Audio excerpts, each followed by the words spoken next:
And here we are, the rundown. Monday, December 7th, 2015.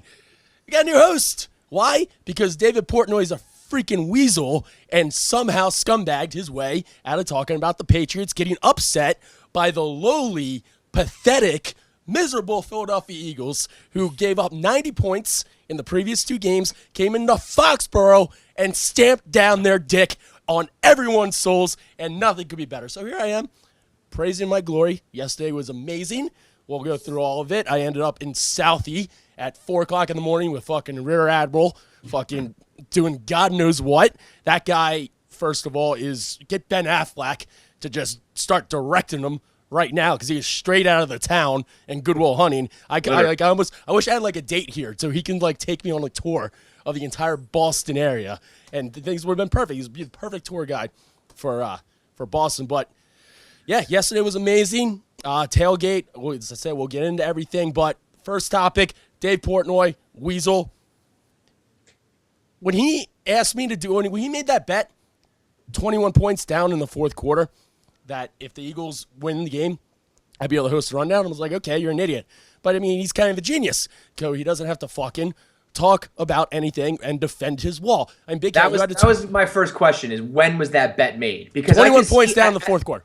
Yeah, that's ridiculous, because then that's how you know he was really a fraud and he did it on purpose. If he said it earlier in the day, it would be bravado, it would be cocky, and now he's like, I got to make good on my bet. Hey, it actually works out for me. But making that bet when they were down 21 is like, oh, it's a win-win. You know, not a win-win, but I weasel my way out of this even if they lose. Listen, yeah, I mean, listen, we all know he's going to spin this however he wants. He's going to do an emergency press conference right after the rundown and post it and say how he's, defending the wall in some other way. All I'm going to say is you get the true test of a man when his team loses and he's down in the dumps. What happened when the Cubs got swept? I sat here. Yeah, I was miserable, but I took his shit. What happened when the Mets lost in the World Series? Kevin came on the show and he took Dave's shit. So he gives it out, and when things are going well, he'll spit in your face, he'll laugh in your face, he'll rub it in your nose, and then when things go south, he takes his ball and goes home. Yeah, I mean, it was bad enough last week when he just blamed the refs and injuries. I considered that not taking your loss like a man.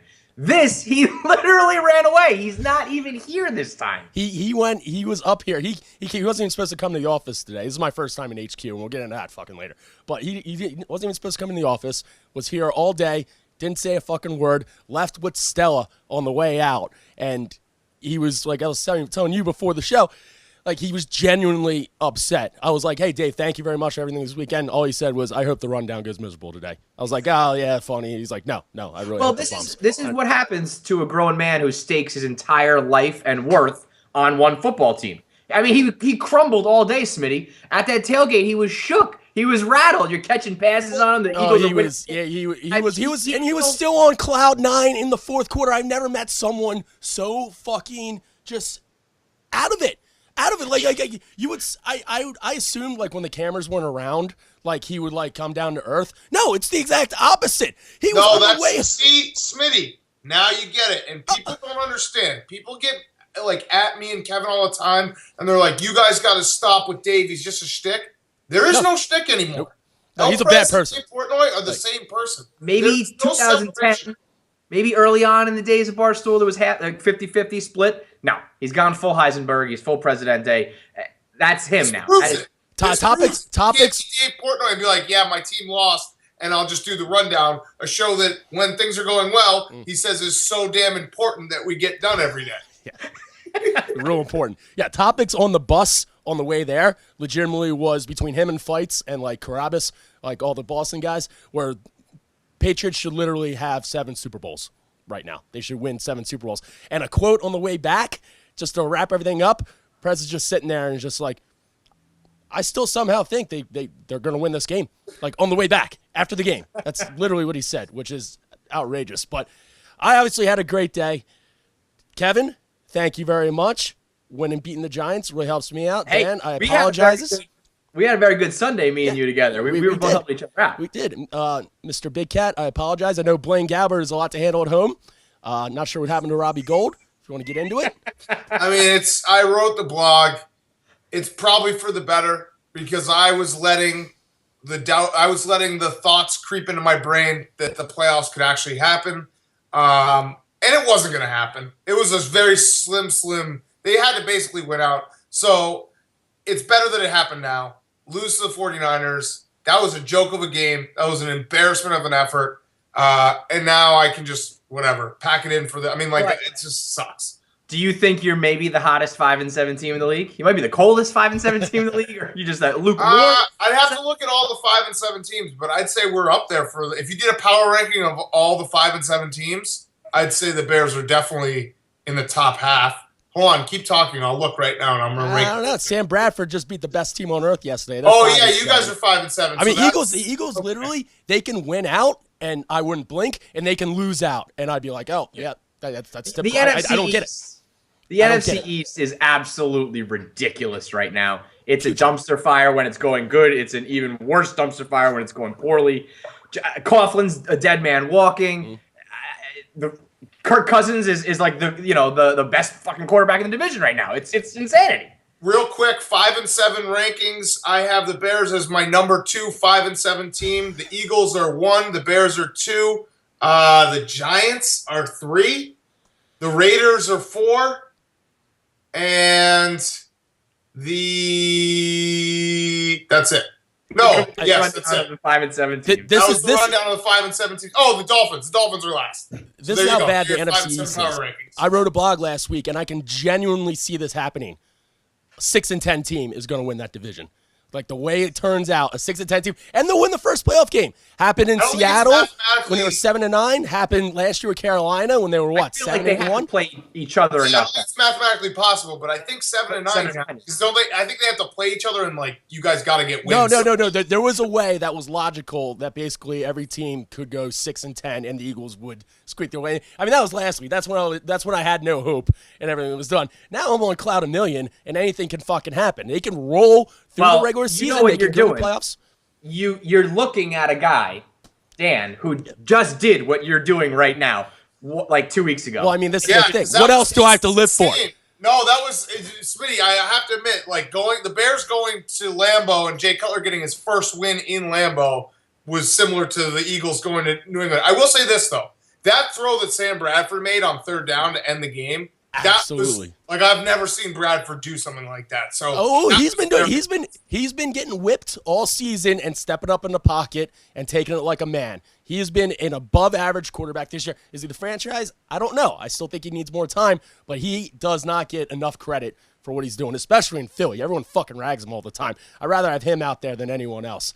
On the college, I'm not the biggest college football guy in the world, but I mean, we're obviously a site dedicated to it. Temple lost big game against Houston, their second biggest game of the year. What else you guys got? What do you want to talk about? What happened to Trent? Iowa. Yeah. Was, and this is coming from a guy who lost the World Series in painstaking fashion, who's been beat down very often in sports.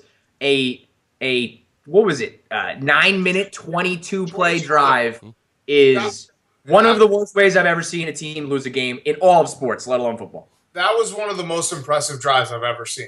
Like you couldn't. The Michigan State Spartans. Connor Cook sucked, by the way. The fact that he got the MVP and he did that to R.G. Griffin, he was like atrocious. He was missing wide open guys all night.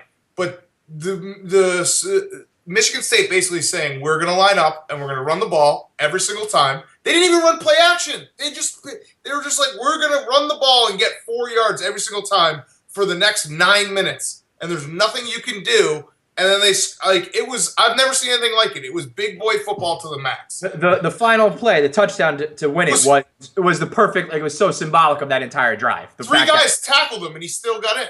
Yeah. And then our boy Caleb Daddy Dixie got screwed by the refs. That one I don't understand at all. Yeah. I just don't get how they can screw that up so badly. Those hit so quickly. The Iowa game just ended, and then that call happened. I didn't even realize how bad it was until I saw that still shot on Twitter. I mean, that wasn't even close. Yeah, there weren't close to offsides. But you really got to feel for Trent though, because that. At least we have different seasons with different sports. That's all he had. We're not in Iowa. Like we have things to look forward to, even if it's shit. That's all the kids got. I mean, that's it. And like, what else does he turn to? Basketball? I mean, Iowa basketball is not like anything special. not only did he have to watch his team lose, not only did he watch it from section 607, watching it with Gaz with a camera in your face is just, it's infinitely worse. Which I guess if we could just segue real quick to Detroit Don and Superfan, because we signed up for that. We get paid to have a camera in our face as soul-crushing losses occur. Those poor bastards, they just got scooped up and didn't realize what was about to hit them. That was maybe worse than Iowa Trent. That was brutal, Dude, man. That was... I still am in shock from not the play, because the Lions are kind of Lions and they'll do stuff like that. I'm in shock that the one day in my life that I'm a Lions fan and I'm sitting next to the two biggest Lions fans in the world, and we have a video camera, and that play happened, and the sequence of events, the game's over. The guy fucking face masked Aaron Rodgers when no one was behind Aaron Rodgers. All you have to do is just stand there. He can't go anywhere. And then that happens, and Jim Caldwell doesn't do he thinks that they're going to do a lateral play. Like, Jim Caldwell actually said that. He's like, I wasn't expecting a Hail Mary. We were set up for a lateral play. I've never seen anything like it. And to have all that on camera, like, that was unbelievable. See, I would love to see those guys when the shoulder pads are off and they're at home, just what their average life is like. Like, what do they do for a living? That's assuming they have jobs, which is a big assumption. Superfan said he works in the restaurant business. I don't know what that means. It is as vague as you can get. It's like underground Detroit Mafia shit. He kept on saying that he'd set me up. Like, he's like, I'll get you hooked up whenever you want. I was like, not coming back to Detroit. It's like fucking Henry Hill and Goodfellas. What do you do? Oh, I'm in construction. I'm a union rep. What does the hookup in Detroit even entail, really? Like, I don't need to be hooked up there. I mean, they're great guys, like the nicest guys. So I'm not going to talk bad about them, but yeah, that was pretty fun. You have to be nice to get up like that, get dressed up like that, and not end up in jail in the course of your life. You have to be a good guy. They have the best part is they have like a private security guard set up for them now, who just stands there. It's like this old guy who just stands there and watches them the entire game. They were like, yeah, the heat's been really on us since the incident. I was like, Jesus Christ. So in that video, I don't want to spoil it. So in that video, is there like aftermath, or did the camera stop rolling and like they just left? We did a little post-game review. I think it should actually be out today. We did a little emergency press conference from Ford Field, but they were not. I mean, I wasn't joking. Like, it happened. Detroit Don didn't say a word. I thought his soul got like sucked out of his body. I've never seen someone. I mean, you saw him fall. Like when he went back. It was a total slump. Limp. That was like hearing, like that was like the police officer coming to your door and being like, "Hey, Detroit Don, like your child's been hit by a car," and like you're like, you know what I mean? Like that was the reaction he had, where he just like his body just went limp and he fainted basically into his seat.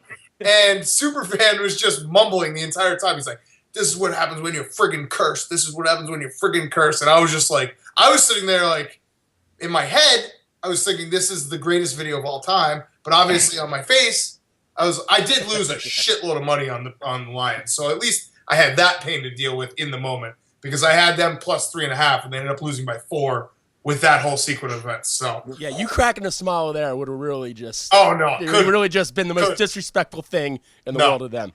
He would have taken you to his restaurant business and put you underground. All right, quick commercial break, whatever that means. All right, we're back. The rundown. Moving on to Bills Mafia talk. I'm kind of excited. They're coming to Philly this Sunday, and we're big tailgate town.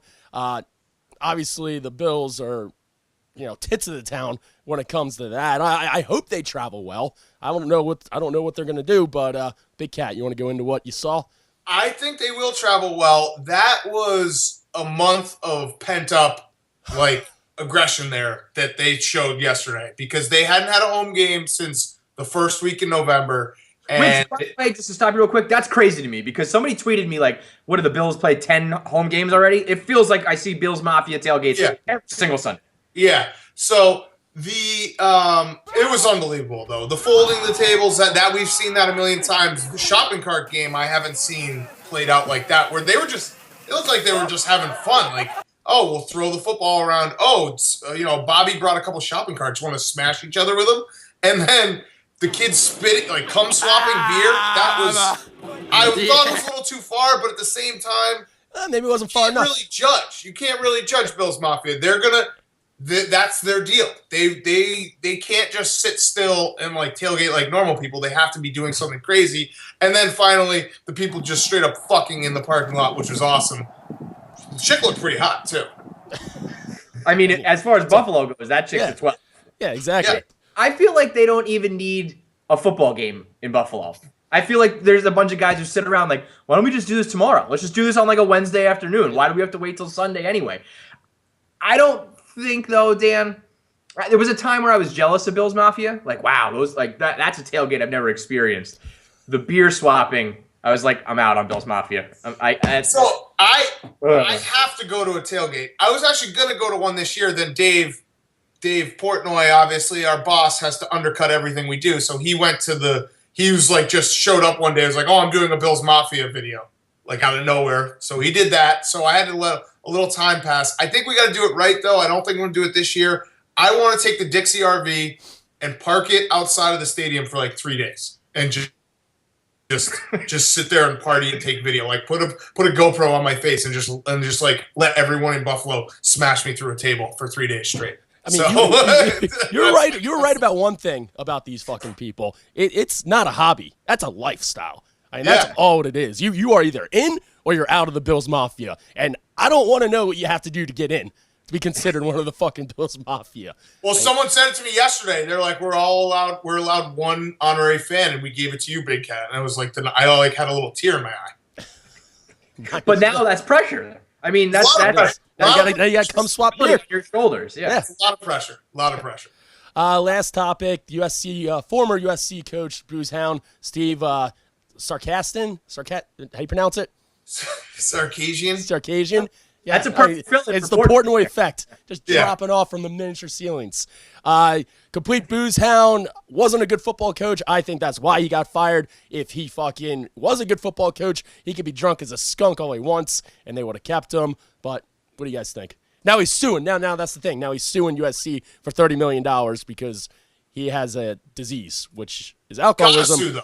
That's a great lawsuit. Yeah. I know everyone's going to be like, you can't sue. Like, people are pussies when they lawyer up. Why wouldn't you sue here for $30 million? The USC will pay him a few $1 million to just shut up and go away. Absolutely. I was going to say, if this guy had any sort of future, if he wasn't, like, I don't know how he got to this position already, because clearly now he's like a fat, drunk idiot willing to throw around lawsuits and stuff. But I think he knows that. It's not like, all right, I'm going to lay low, kind of like, regain my dignity. Maybe I'll get back. I'll get another head coaching position. I think he's got one shot to cash in a little bit more, and he's taking it. So I do not begrudge a guy like this for trying to take a shot. I saw someone tweeted that in the lawsuit, his lawyer quoted a Bleacher Report article saying he was an A+ coach, and that was like part of his defense. So this guy might be crazy. I'll tell you what though. Fan. Yeah. You got to kind of hope that he somehow, some way does get the $30 million, because that will set a precedent to. I mean, imagine if Dave fucking fires us for anything. I mean, I'll come right back with the booze hound argument. Why not? I'm drunk anyway from fucking Friday to Monday. Like, do something stupid? Why not? He'll weasel his way out of that too, because that's what he does. He's a little weasel. He's also would never fire any of us because it would actually take work. Like, you'd actually have to like pick up the phone and call or send an email. That's a lot. Dude, I'll tell you what. The amount of rope that I was given yesterday was shrinking by the minute, and I was fucking taking every inch of it possible on and off camera. It was great. Absolutely great. I was taking all my health insurance out on fucking yesterday from morning till night, and it was perfect. This is actually, and right now this rundown might be the worst of all for Portnoy, because you, in that office, look like Buddy the Elf in the North Pole. You look like your head's about to go through the roof. Absolutely. I feel like when you go back to elementary school and like you see everything's like real tiny. And yeah, exactly. Like officers like on the floor. Yeah, look at this. Like I know you guys saw like the vines yesterday of like us running routes and shit. I mean, Dave's he can't be on his tippy toes all the time.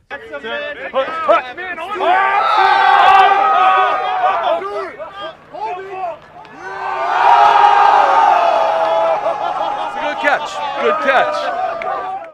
Like, he can't do shit. And he's a short man. That's where a lot of his personality comes from. Short man. And just, how was EDP?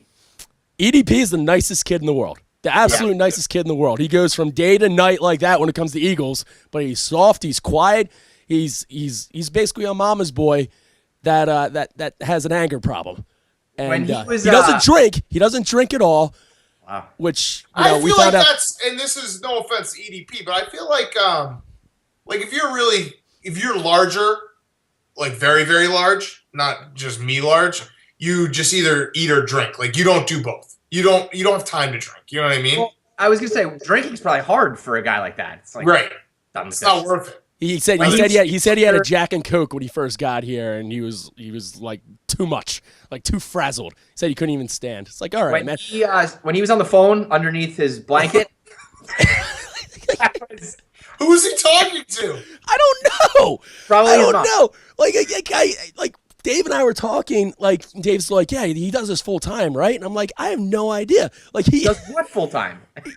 I don't know. Well, he lives in his parents' basement, and like I don't think he has like a job or anything. Like this is he doesn't.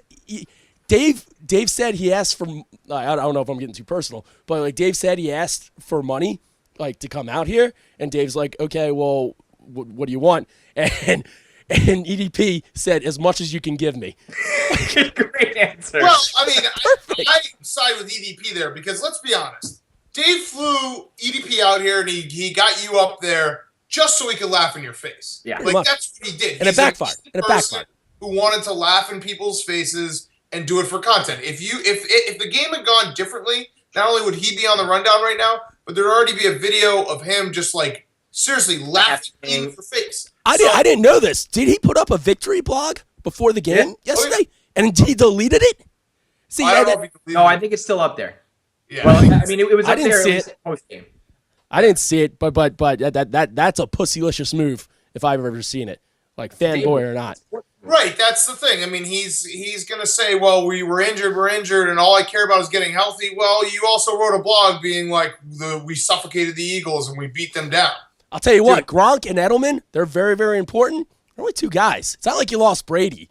Gronk is very important. Gronk is probably the most important non-quarterback player in the NFL, or one. I think he's the most important player in the NFL. Period. But yeah. But I mean, this is another one of his fucking defenses yesterday. He's like, "Oh, you guys just had 3 fluke plays and that was it. We dominated the rest of the play." Oh, you mean like that's how football games are won? Like not only that, but if Dave paid attention, I was watching the Sunday Night Football, the pregame show, and they were saying, like Rodney Harrison and Dan Patrick were saying that Belichick said all week that he was nervous about the Eagles special teams because they have a great unit and the Patriots don't.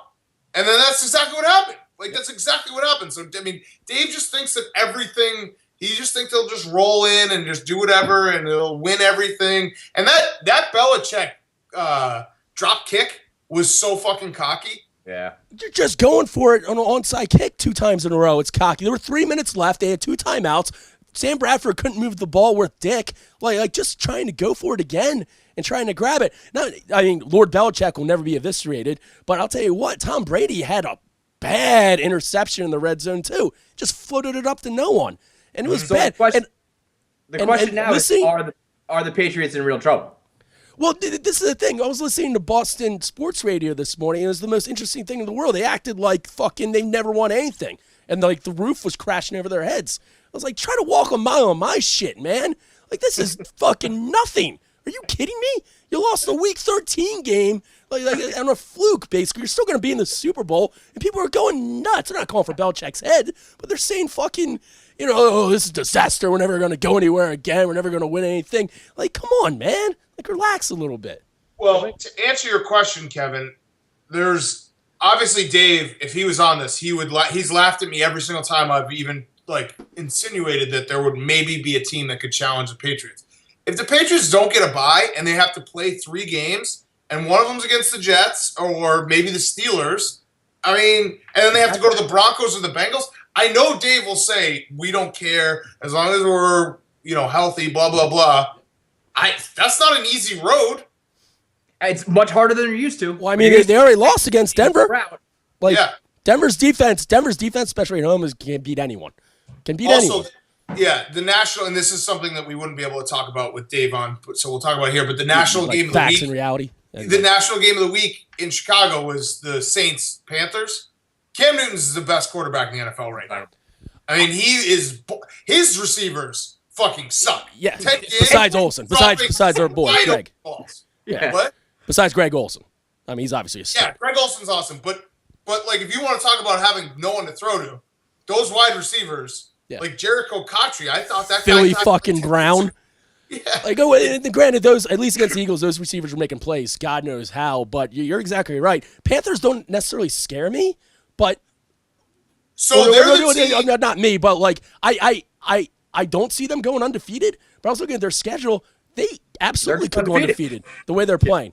They're the team that you say all year. You're like, this is not real. This is a kind of a fluke. I watched that game yesterday. Cam Newton is playing out of his mind right now. I mean, we're all right. Everybody's racist. That's what it comes down to. It's a weird team who has a black quarterback. You're like, they're not going to be that good. They are. Well, no, and also I will say this. I mean, up until this year, he would run like he would look at a couple of his options and he'd run. He'd tuck and run. Yesterday, obviously the Saints defense sucks. But yesterday, he was getting all the way through his progressions and starting to get, like, he was reading the whole field. He was staying in the pocket. He was making throws. I mean, he's a Heisman-winning quarterback that was the number 1 overall pick overall, and basically a fucking thoroughbred on the field. It's just a matter of time before he came into his own intellectually to be able to do the things that he's doing right now. And he does deserve MVP. He really does at this point. Playing a game like that too, where like they were getting punched in the mouth. You know what I mean? Like that's a game where like as an undefeated team you might roll over or just kind of be like we were taken completely off guard. To come back and win that game, it's impressive. I will say one thing though, negative about him. He definitely, and people probably won't like talk about it much because they won. But in the second quarter, he was going in for a touchdown and he was doing his smiling Cam Newton thing where he was like, I'm set, like I'm about to walk in. And he didn't see a Saints player coming out of nowhere, and the Saints player blew him up, like smashed him right in the brain. So that's probably scary because now Cam Newton's going to realize like you can't be doing that in the NFL because he was getting a little cocky. Yeah, I mean, if there's any downfall to him, I don't like him as a person. I just don't. I just think he's a jackass, laptop stealing jackass, and that's not being racist at all. That's racist. This is so. Dave just tweeted, "I'm not on the rundown today. Would have loved to face the music and be held accountable, but Smitty won a bet. Man of honor, press code. I mean, this is it's a joke. I'll just say this. You know what I'm going to do directly after this? Directly after this, I'm going to go in his private bathroom. No one wants to touch up here. I'm going to fucking take a shit and maybe not even flush. You know what? Just leave it go. Let's let it go. Let's see what happens. He's just not. He's a professional troll. I mean, if people can't realize that, I know people get like, they're like, oh, KFC and Big Cat, you stop like, whining all the time with Dave. He's a professional troll. He does this he's trolling for a living. The fact that the Kill Everybody tour is now the Get Healthy tour, and it's the worst name. It's the worst name change for a tour ever. And I'll tell you one thing at Gillette yesterday, and Patriots fans even were admitting this, how like corporate and like kind of. Not diehard fans. They were leaving the stadium with 10 minutes left in the game. And I guarantee Dave Portnoy would have been there if fucking EDP wasn't blocking his fucking way out. I wanted to get Dave's opinion on that on the rundown because that was almost an identical situation to the Bama Ole Miss game that we bashed Bama fans for because Bama came back just like the Patriots came back. And I'll tell you what, there was no doubt in my mind that the Patriots were winning that fucking football game once they scored twice. I can't believe the Eagles like held on. I can't believe Sam Bradford made that throw and just basically ended the game for him. After that onside kick that didn't even go the distance, and I was. Kevin and I were texting. Yeah, like I was literally chewing my hat. I was in. Dave said, like, dude, you look like you're going to cry. I was going to cry. It would have been bad. I was like, if they lose this game, just leave me here. I would sit in this fucking stands and just die. That would have been the worst. I have seen rivers of shit come on Philadelphia, time in, time out, year in, year out, no matter what. 2002 at the Vet, championship after championship loss. That would have been the worst loss I've ever seen. And that would have been an all-timer for sure. It would have been an all-time loss. Dave would have gone, he would have been like super press. Like it would have, what he does, and then you just turn it up to 1 billion. Yeah. It would have been, we were texting about it, Smitty. We were like, If the Eagles lose this game, we're all screwed. Like Dave is going to, and that's really what it comes down to. It's not football. That's the problem. No one fucking who cares about a football game? It's Dave. He makes it unbearable. I don't give him. I've said it many times before. Belichick is hilarious. I love that guy. Yeah, but he's a great. You can't deny he's the best, basically the best coach ever. You can't deny that. He's the best talent available. Can't deny Brady's the best quarterback of all time. Just shut the fuck up. You can put your nuts away every once in a while and fucking not have him dangling out. Be professional for once, Portnoy. God damn it. We're done. Good rundown. Post-game show, Gillette. What you got? Wow, dropped it again. Bloodbath. Gotta get our guys back.